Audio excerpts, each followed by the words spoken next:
Olá, pessoal, tudo bem com vocês? Vamos começar hoje, a nossa aula na apostila Universitário 1, capítulo 3, Ambientes Terrestres e Gaia. E está na página 16 até a página 20. Então, nós vamos ver o que é ambiente. O ambiente é o lugar em que vive qualquer espécie, no qual ela possa desempenhar perfeitamente seu papel, inclusive respirar e encontrar alimento. Mas o ambiente também compreende o interrelacionamento das espécies com os fatores não vivos, como luz, temperatura, umidade, pressão, etc. Quando a parte viva se mantém em equilíbrio com a parte não viva do ambiente, dizemos que a espécie está adaptada. Enfim, ambiente não é apenas o lugar, mas o conjunto das condições que permitem a sobrevivência ou adaptação de uma espécie. No ar, na água, no solo, independente da latitude, distância abaixo ou acima da linha do Equador, qualquer ser vivo deve estar, para sobreviver, perfeitamente adaptado ao seu ambiente. Essa capacidade de adaptação faz parte do processo de evolução de cada espécie e, sem dúvida, pode ser observada em milhões de exemplos, dos mais simples aos mais complexos. Então, quando a gente fala em ambiente, a gente vai falar onde o ambiente é o lugar em que vive qualquer espécie, mas no ambiente nós temos os seres vivos se relacionando com os fatores não vivos, que é luz, temperatura, umidade, pressão, salinidade, o solo. Quando a espécie, vive bem, a gente pode dizer que ela está adaptada, E essa adaptação faz parte do processo de evolução. Então, a gente vai ver alguns exemplos agora. Para começar, lembraremos dos nossos dentes. Eles são de 4 tipos, porém todos têm o mesmo grau de desenvolvimento, pois comemos de tudo. Uma onça, animal carnívoro, possui os dentes caninos maiores do que os outros, pois ela obtém alimento dilacerando a presa.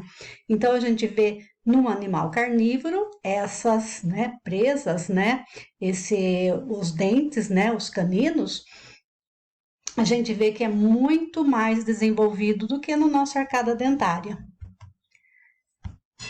Bom, outro exemplo, a maravilha do nosso cérebro é outro exemplo, pois não utilizamos toda a sua capacidade, ficando uma grande parte à nossa disposição, como se fosse o excedente de memória de um supercomputador. As aves estão plenamente adaptadas para voar.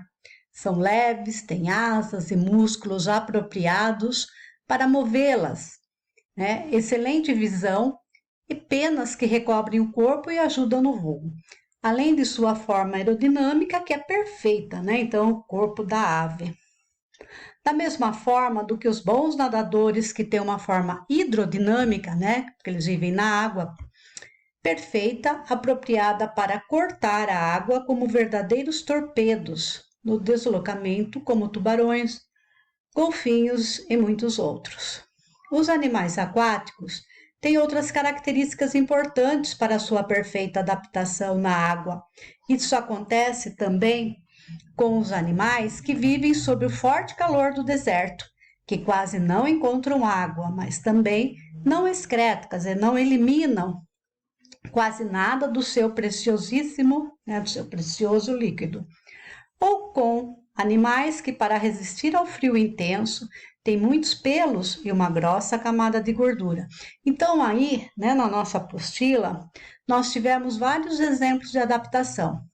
As aves que voam, os animais que vivem dentro da água, Nós temos os animais, foi falar também dos animais que vivem sobre o forte calor do deserto e aqueles que vivem, no frio intenso, todos adaptados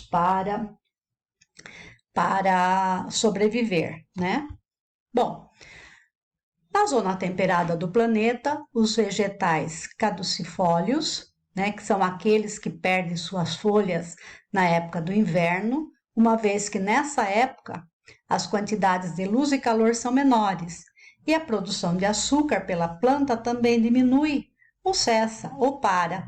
Para não perder água pela transpiração em excesso, as folhas foram transformadas em espinhos.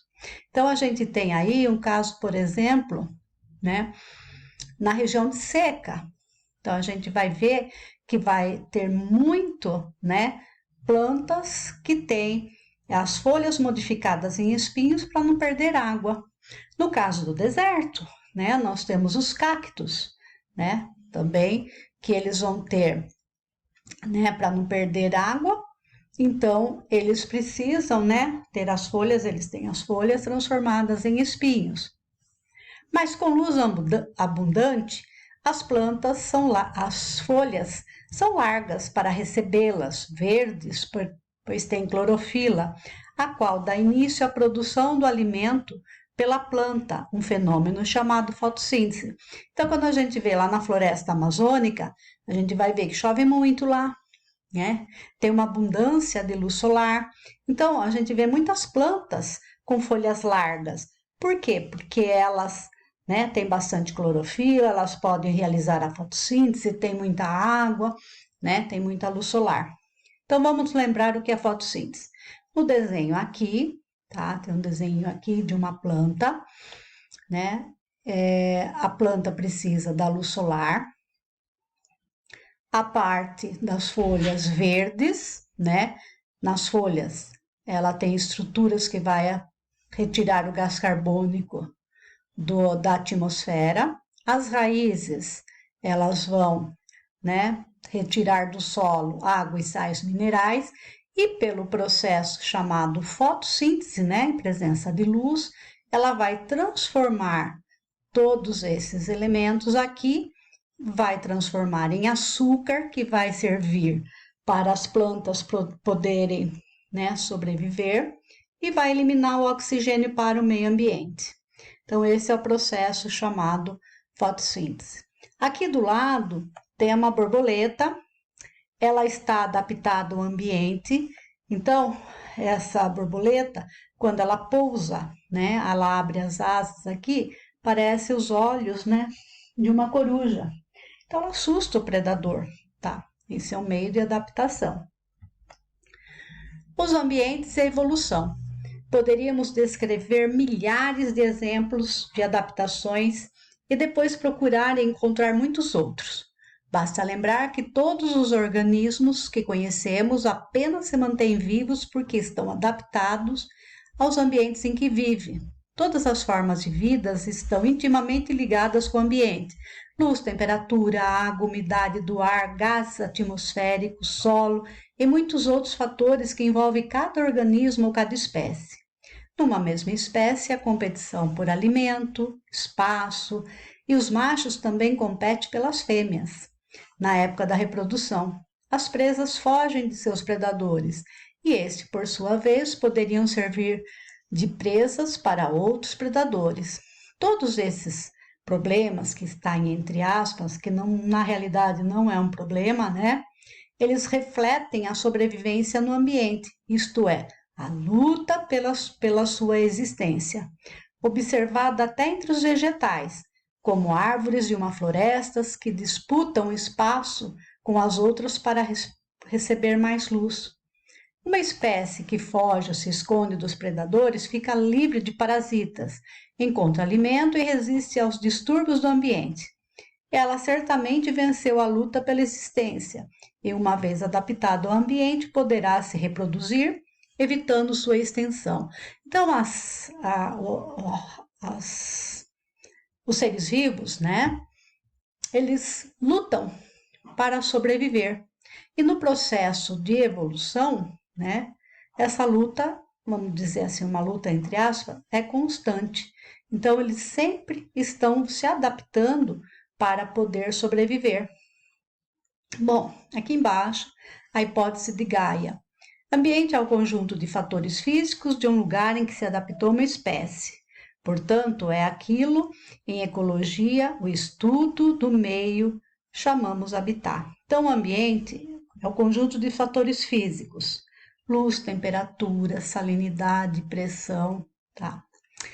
E o estudo do meio ambiente, né, que a gente chama de de ecologia, né? É a relação dos seres vivos e o meio ambiente, tá? Chamamos de habitat. Então, habitat, tá? A gente pode falar que o habitat é onde o animal vive. Então, uma espécie, animal ou vegetal, é um produto do seu habitat e, por isso, ela não pode ser estudada sem ele e vice-versa. Portanto, a melhor maneira de preservar qualquer espécie é preservar seu habitat. Para salvar a espécie humana, é necessário proteger Gaia. Gaia, tá? Ela é o nome dado à deusa grega, né, da terra. Tá? Então, Gaia quer dizer terra. Se cada espécie está integrada ao seu habitat como se fosse uma coisa só, alterando, sujando, contaminando ou desfigurando um habitat qualquer, estaremos fazendo o mesmo com a espécie aí existente, levando inclusive a desaparecer. Então, a gente tem uma espécie que ela está integrada no seu habitat. Quando a gente faz qualquer alteração, né, sujando, contaminando, desfigurando, né, a gente está levando inclusive a espécie a desaparecer. O desaparecimento de uma espécie pode provocar terríveis alterações no equilíbrio ecológico, uma vez que as espécies sempre interagem umas com as outras. Imagine um campo no qual, por acidente, cai uma substância venenosa para a vegetação. Sem as plantas, desapareceriam os herbívoros e, consequentemente, os carnívoros deixariam de ter alimento, morrendo. Então, eu tenho um determinado lugar, cai veneno ali, o que vai matar? Vegetação. Se morre aquela vegetação, os animais que dependem dessa vegetação acabam morrendo. Consequentemente, né, os carnívoros que se alimentam desses animais que são herbívoros também vão entrar em extinção. Bom, aqui vai dar um exemplo, tá? Da planta aguapé. É essa plantinha que tá aqui, ó, do ladinho, que despolui lagos e represas. O aguapé é uma planta aquática cujas raízes filtram a água, como no Brasil, e usado para despoluir lagos e represas. O aguapé foi levado para Ruanda, na África, para fins ornamentais em tanques e jardins. Após algumas enchentes, os aguapés foram arrastados para os rios e daí para o Lago Vitória. Com uma reprodução rápida e sem inimigos naturais, eles proliferaram, né? Quer dizer, que aumentaram muito, se reproduziram muito, e como suas raízes absorvem muito oxigênio da água, isso acabou asfixiando as tilápias, peixe que servem de alimento para as tribos locais. Quer dizer, que as raízes tirou bastante oxigênio, deixando baixo nível de oxigênio na água, as tilápias, né, começaram a morrer. Esses peixes servem de alimento para as tribos locais. As raízes do aguapé enroscam-se nas hélices dos barcos. As folhas dessas plantas servem de abrigo para o caramujo hospedeiro do verme da esquistossomose, acarretando o aumento dos casos da doença, além de que nessa planta também se esconde a mamba africana, serpente cuja picada é geralmente mortal, fora as larvas dos mosquitos transmissores da malária. Tá? Então, o que aconteceu? Eles levaram uma planta daqui, né, para fins ornamentais, consequentemente, teve enchente, esses aguapés foram parar em lagos e acabou causando todo esse transtorno, né, que é uma planta que ela não é característica daquela região. Bom, existe uma divergência entre os cientistas em relação à hipótese de Gaia. Um dos argumentos usados por esse cientista é que fatores geológicos, cometas, erupções vulcânicas, glaciações, né, naqueles época de frios, né, muito invernos, né, assim como os biológicos regulam o planeta. A hipótese de Gaia destaca as relações existentes entre os seres vivos e o meio ambiente, e especialmente para as relações existentes entre nossas entre as nossas espécies e os demais seres vivos. Então, vamos utilizar a hipótese para refletir as consequências dos impactos que as nossas atividades estão causando no nosso planeta. Então, o que a gente tem que lembrar aqui? Nós temos que lembrar que tudo que a gente faz em relação aos animais, ao meio ambiente, né, consequentemente, a gente pode estar causando um impacto, né, e que pode ter consequências, né, negativas, tá?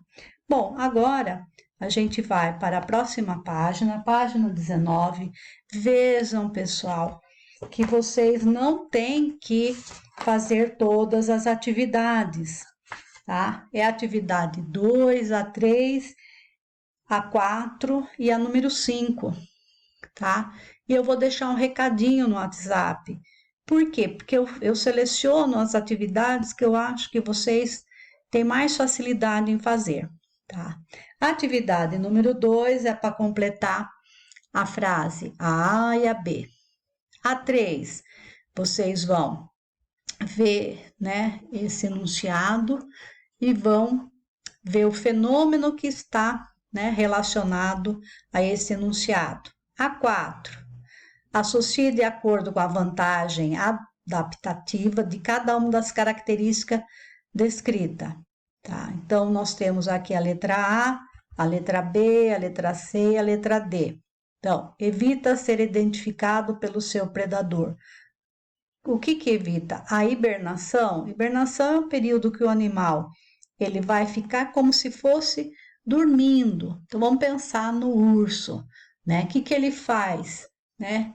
Ele, na época de muito frio, ele vai se esconder, ele vai hibernar, né? O metabolismo dele vai ficar baixo até as condições ficarem, né, próprias para ele poder sobreviver, né? Aqui nós vamos ter camuflagem de insetos, né? A gente vai ver que a camuflagem aqui é um meio do animal não ser identificado pelo seu predador, tá? Depois, na outra letra aqui, ó, frutos cheirosos da goiaba, músculos fortes, dentes pontudos e garras afiadas. Então, vocês vão pôr aqui, tá? Essas letras aqui embaixo, aqui. O próximo exercício, observe o desenho completo de modo a explicar o fenômeno da fotossíntese. Só olhar na página 17, tem lá sobre a fotossíntese. Então, vocês vão pôr aqui, ó, por exemplo, o número 1. O que é isso daqui? Então, vocês vão pôr aqui, ó, sol ou luz solar, tá? Aqui está relacionado com essa cor. Aqui embaixo, dentro do solo. E aqui, depois que acontece a fotossíntese, né? No processo da fotossíntese, o que a planta elimina? Depois não, no processo da fotossíntese. O que a planta elimina? Pessoal, qualquer dúvida, nós estamos no nosso grupo do WhatsApp. Bons estudos, beijos!